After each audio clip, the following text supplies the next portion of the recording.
guys. So I have been doing a lot of study, especially with the fall feasts coming up, and I have been feeling like it's pretty important to download this concept of the covenants. And we in our modern generation have no inclination. We have just never been taught what a covenant is. We haven't been taught what they entail. We haven't been taught what they mean, and we haven't been taught to identify them. So we end up getting ourselves caught in a lot of covenants by accident, just because we don't understand what a covenant truly is. And with the UN's global 7-year covenant coming up the 19th of September, that very well could be the covenant with the many. Now, I can't say 100% that it is, but it fits all of the specifications that I can tell. So, we need to understand that when Moses went up on the mountain to get the tablets of the covenant with God, he didn't eat or drink anything for that whole 40 days. And right before God sends Moses up the mountain, he has Moses sit with the 70 elders, before he sends him up to get the law, he sends the 70 elders of Israel up with Moses to eat with God. He literally ate with Yeshua, or Jesus, the angel of the Lord, however you see it. The entity that signed that covenant with them had a meal with them before the law was given. So before the specifications and the stipulations are lined out, there's a meal. And that meal is in every single covenant, in the entire Bible and outside of it. You look at what happened with Saul. He ended up letting the witch of Endor feed him, and the next day he died. Obviously, that wasn't that was the culmination of the covenant that he made with her and with death by drawing up Samuel. And that was the final straw where God said, nope, you're done. In the same sense, every covenant with God has to do with some kind of a food offering. Now, this is what a lot of people get bent out of shape about with the sacrificial system, because there is an animal being slaughtered or several animals being slaughtered. But what you see with the Levitical priesthood is that the priests actually ate that food with, a lot of the times, with the people offering it.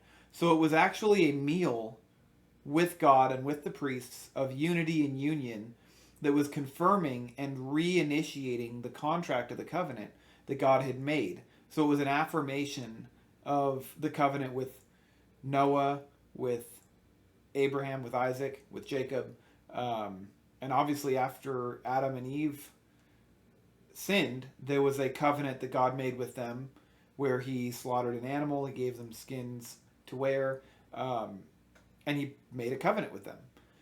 If an animal is being slaughtered, there's blood behind it, there's a meal, and then there's a promise on both parties. And typically, there are some instances where God says, like with the rainbow, for instance, when Noah got off the ark, he offered, I think it was 2 of every clean animal. It says he offered some of every clean animal, birds and beasts. I don't remember the number off the top of my head. But anyway, that was a meal with God. And then as soon as he initiates that burnt offering, then God comes with the promise of the covenant.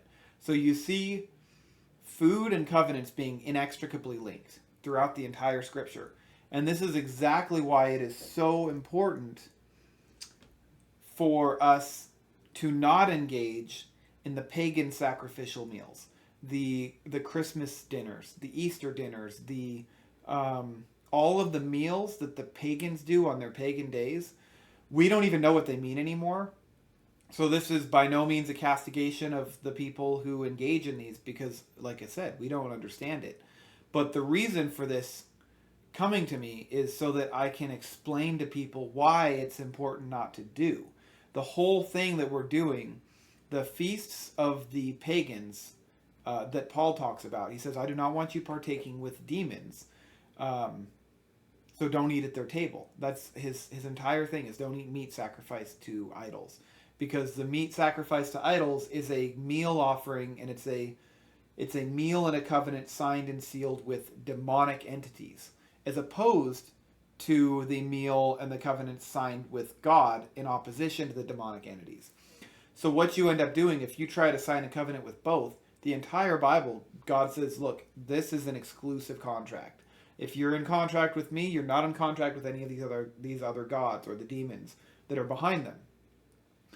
And if you sign a contract with me and then you go and sign a contract with these other gods, it's just like a marriage. It's literally exactly, the golden calf is exactly as if I was to get married, and on my wedding night, before I consummated with my wife, was to go and sleep with somebody else.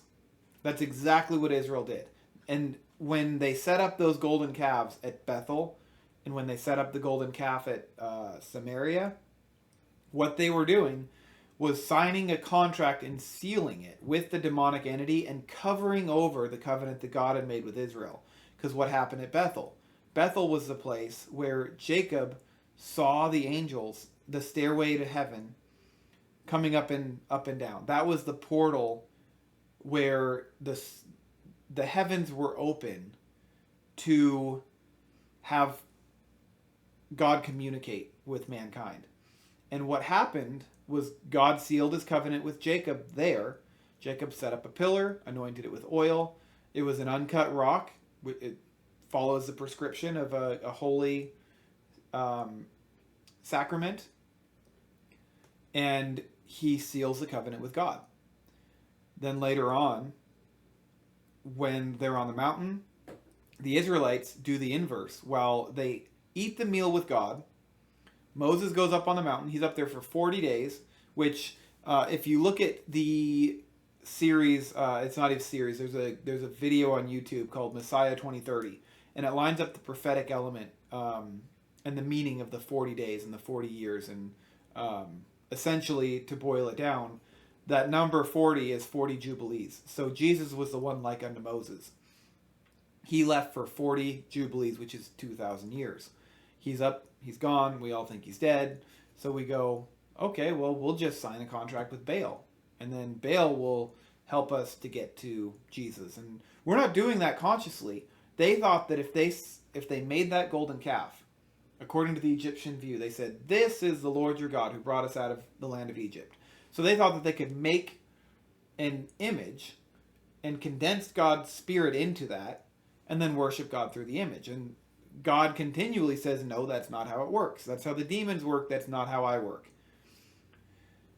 So what we have is the same thing where when Yeshua, comes back down from the mountain 2,000 years or 40 days later, he's going to find a lot of the people engaged in revelry, engaged in sacraments, meals to the bull gods, the golden calves, the demons, and essentially, without even knowing it, engaging in covenants with these demons.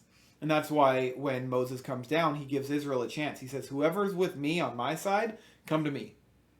And then the ones who have chosen Baal, you're on this side and you're going to get wiped out. And then the sons of Levi go out and they wipe out all the rebels. This was literally the marriage bed of Israel. And it seems harsh, but off the cuff, God was explicit all the way through. Let them out of Egypt. If they didn't want to worship God, they shouldn't have left. The whole point was this is a marriage covenant. And what happens, according to the law, if someone commits adultery, they have to die. And God continually uses grace and mercy, but legally, that's the requirement. And then if we do commit adultery, like what happened with David, death is required. And the blood can cover that death. But we have just initiated a contract with death by committing adultery. Spiritually and physically, it's the same thing.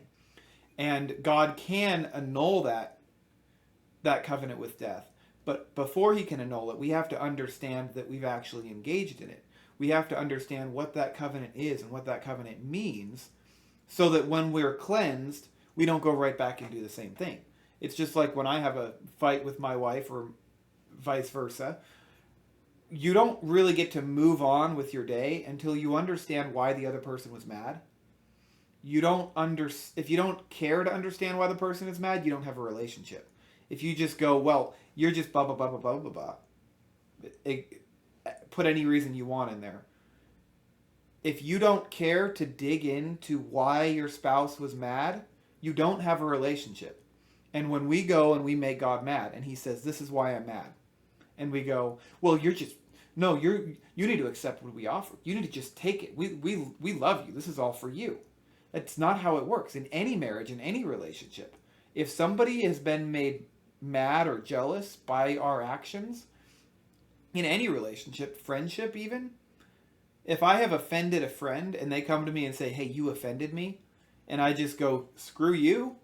Like, how dare you? Like, don't you know how much I love you as a friend?"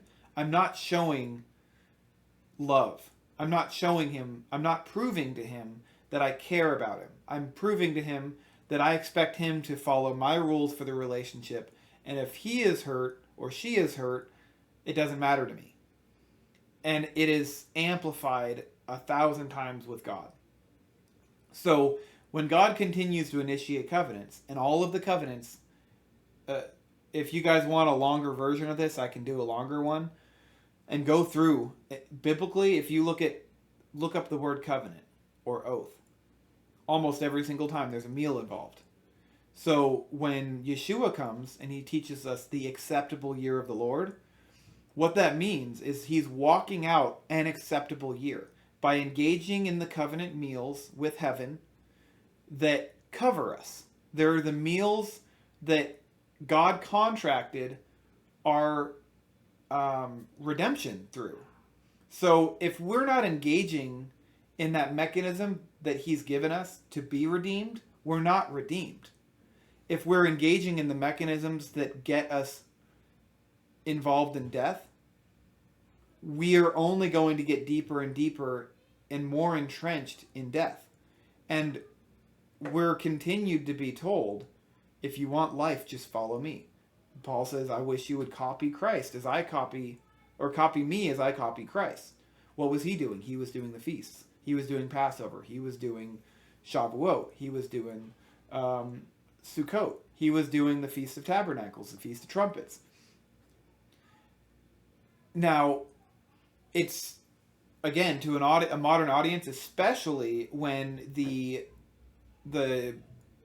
people who are supposed to be the priests, the Jewish people, have been hiding and obscuring what these things mean. And we are told by our churches that those things are done away with and they're old and boring and useless, and now we can do whatever festivals we want.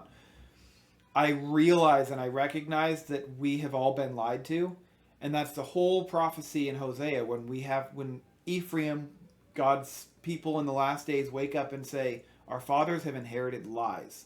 What more have we to do with idols?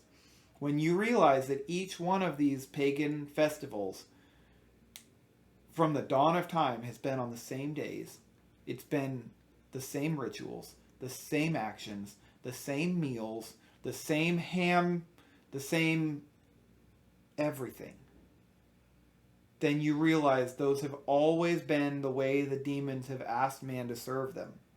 And when we engage in those meals, we are engaging in the covenant with that demon. And that's what God is saying, don't do for your own sake, for your own life. I want to bless you.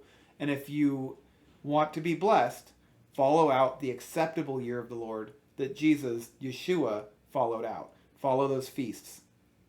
The Feast of Trumpets is coming up, which opens up the 10 days of awe.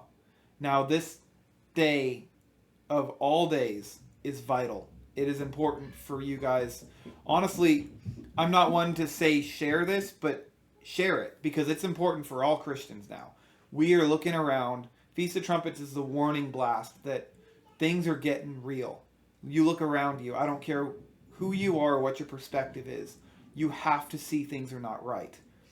Things are on their heads. They're sideways. They're backwards. They're upside down. And it is our job as God's people to identify those times and sound the shofar in a spiritual sense. That means warn people and start coming to understand what's happening. Because when you look around and you see what's happening with our governments and with all of the chaos and the green deals and the UN and the power struggles and the poisoned water and the train derailments and the just everything, all of it put together are the signs of the time. And it is vital for us to get into the ark, the mechanisms that God created for us to be safe from these things. He wants to protect us. He protected Goshen with light while Egypt was dark. The way we get that is by getting rid of the darkness and the death of Egypt and engaging in the life that he has offered us. We're not just going to get raptured away. That's not how it's going to work. I promise you. If you want to debate me on that, we can debate. If you want a video on it, I can do a video on it. But the rapture is definitively not going to happen as they tell us. Now, there will be a point where we are quote unquote taken away into the wilderness. We disappear, we vanish from society, absolutely. But we are spared from the wrath. But even Jesus said, he prayed, I do not pray that you take them out of the world, but that you preserve them and save them from the wrath to come. There's a huge differentiation. We made the problem, we need to fix it. It is our job to fix it. And he has given us the help and the Spirit to make us able to fix it. So let's engage in the feasts, understand what they're here for. The Feast of Trumpets is about blowing the blast that judgment is coming. It's about warning people to repent. It's about telling people and telling the world judgment is happening. It is currently happening in front of our very eyes. And it's only going to get worse from here, guys. From Feast of Trumpets, there's 10 days until Yom Kippur, Day of Atonement. The Day of Atonement is the day when you fast and afflict yourself and you mourn over the things that we as a people and individually have done wrong in order to offend God. That's the day where we sit and we dwell and we study what we did wrong, where we went wrong, and try to understand it and understand how do we turn back? How do we engage in the right covenant and stop engaging in the wrong covenant? That's when we ask God for mercy for our sins. Those are the days where God opens a portal from heaven. He is physically extra present with us on those days. And he has defined them and laid them out just for us. And if we follow those days and we follow the pattern that we're given, we'll be saved. We'll be protected. We'll be blessed. Jesus said, when you see all these things coming to pass, in Matthew 24, lift up your head, for your redemption is at hand. Our redemption is at hand. It is close. But we have to engage in the covenants of life and renounce the covenants of death. Across the board, stop eating the meals at the shrines. Stop eating the meals underneath the Christmas tree, which is the representation of Adam and Eve's dead body.